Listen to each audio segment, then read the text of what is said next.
Hey everyone, Gill Gross here post-match. Stefanos Tsitsipas versus Taylor Fritz, Australian Open 2022, round 4. If you're not here for spoilers, click off the video in 3, 2, 1. It is Stefanos Tsitsipas coming back from down 2-1 to beat Taylor Fritz late into the night in Melbourne. I am exhausted, but we're going to do this. We're going to break down this match. And I think what was the main deciding factor, and first of all, this was a really entertaining match. The tension was high. Every set felt close, relatively speaking. Amazing serves, amazing forehands on the court, and a lot of really clean offensive tennis. So if you're a fan of that kind of aggressive tennis, you're going to see there was a lot to like in this match. And if you're a fan of really awesome returning, then you don't love this match as much. But it was a really good match. And what ultimately swung it more than anything was nerve management. Because Taylor Fritz, in all 3 sets that he lost, got super tight at the end of sets. The breaks of serve by Tsitsipas, none of them came early in the sets. They all came late. In the second set, it came at 4-5. In the fourth set, it came at 3-4, and then Tsitsipas served for it the very next game. And then in the fifth set, it came at 4-all. And basically, Fritz was under pressure, different player. Couldn't accelerate, lost his first serve. The break of serve in the second set was 4 unforced errors. Very neutral, very unforced errors. You know, by my, I think, generous scoring, I think anyone would score them unforced errors, all 4. In the fourth set, it was actually 4 first balls. It was all 4 points, first shot, Taylor Fritz missed. And then I thought the fifth set was a better game by Fritz and a better game by a more impressive break of serve by Tsitsipas. There were some better points there. Nonetheless, no first serves made towards the end of that game.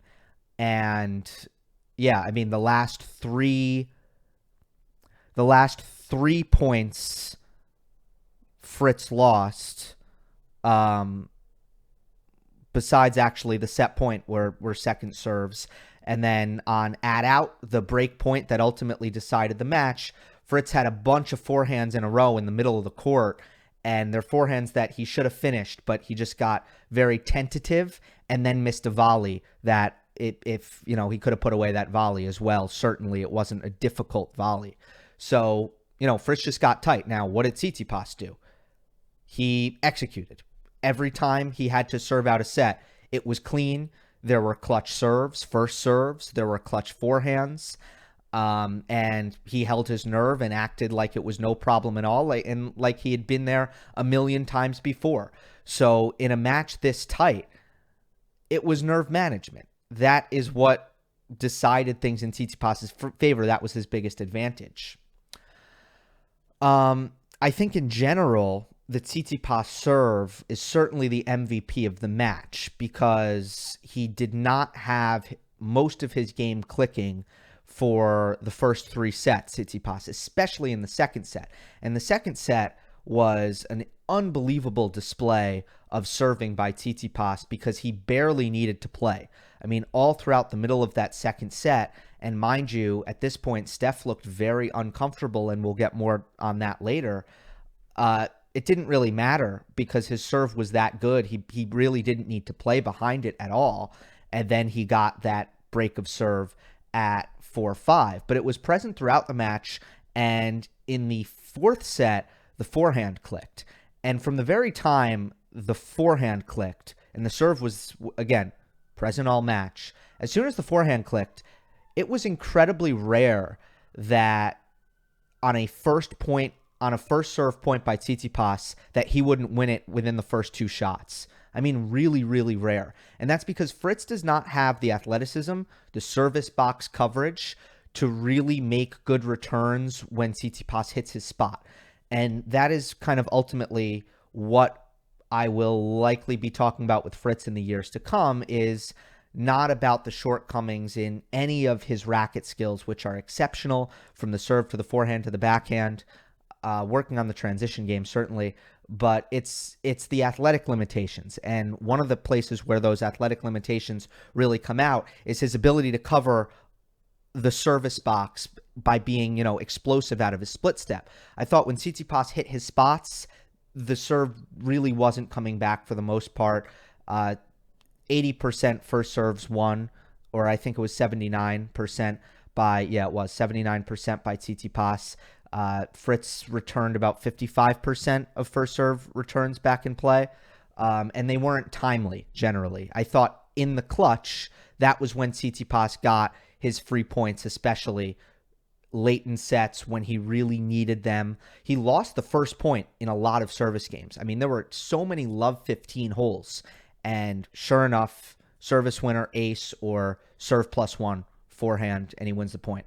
So I thought Fritz had very little in terms of court coverage, in terms of return and defense off of Tsitsipas's early aggression behind his serve.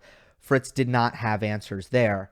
But again, obviously Fritz went up 2-1.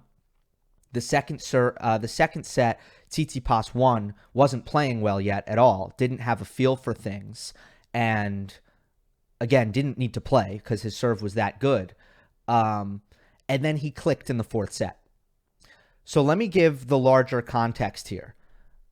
Stefanos Tsitsipas, coming off of right elbow surgery and changing his strings from an all synthetic setup to a setup that uses, an all polyester setup to a setup that uses some polyester and some gut. And he has looked very uncertain throughout the tournament about this setup. He hasn't played well. He didn't play well against Baez. He didn't play well against Paire. He didn't play well for the first 3 sets against Fritz. Last 2 sets against Fritz, for the first time, it looked like he had a handle on his forehand, hitting it big, hitting it aggressive, not allowing Fritz to get back into the rallies once the ball got onto Tsitsipas's forehand in an advantageous offensive position, in an aggressive position. And the backhand was also solid. And throughout the tournament, the backhand has been very, very wild, very inconsistent. So, I mean, big development here. Those were by far the best 2 sets Tsitsipas has played in the tournament. Now, some of the problems I think that we saw was some aimlessness in rallies before the forehand clicked, and before he really had the forehand aggression dialed up. A lot of aimlessness in rallies, just kind of hitting, almost drilling with Fritz, and then Fritz really taking the initiative and mostly making things happen, except for the backhand to backhand rallies in which Fritz was like, we're just going to go cross court over and over again, and I think you're going to miss first.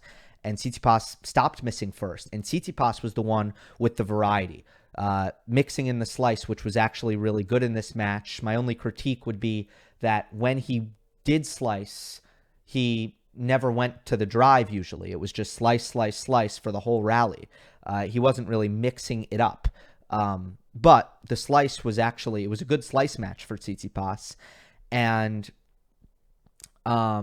he started getting really solid on the backhand. So, again, the last 2 sets, really big development for Stefanos Tsitsipas with how well he played.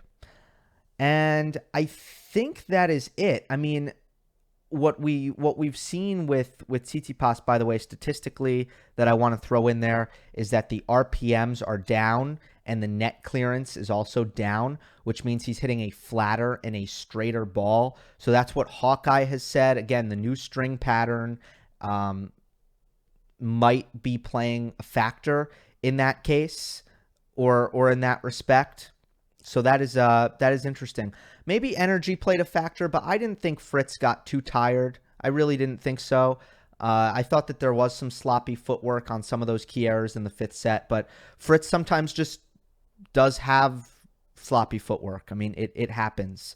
And certainly Tsitsipas is more fit in general than Taylor Fritz. There was some long rallies that I thought Tsitsipas held up physically a little bit better in, but as far as long-term fatigue goes, I don't really think that's part of the issue for Fritz. In fact, I don't think there were any issues here except for nerve management. I think he needs to kind of look at himself and he should feel like he played a really good match as well as he could play. It's just when you get tight at the end of every single set on your serve, you're just not going to really win the match when your opponent doesn't help you out, doesn't reciprocate the favor. You know, Tsitsipas, again, deadly on the serve, deadly on the forehand, under pressure. And that's kind of a mainstay with Tsitsipas. He's usually really, really good in those situations, playing very aggressively, even under pressure. I mean, that's the key, by the way, not getting passive. And Fritz, you saw the forehand speeds go down massively in the second set. Towards the end of that set, he just wasn't swinging fast anymore. You saw the aggression in the 4-all game in the fifth set. You just saw that it wasn't the same. And the Fritz forehands that were getting by Tsitsipas for winners or forced errors were instead just kind of cupcakes comparatively. So that was really the issue for Fritz. And then again, for Tsitsipas, I just come out of this taking a lot of positives out of the last two sets and trying to take that confidence into the next match with Jannik Sinner. Hope you enjoyed. Don't forget to subscribe. I'll see you next time.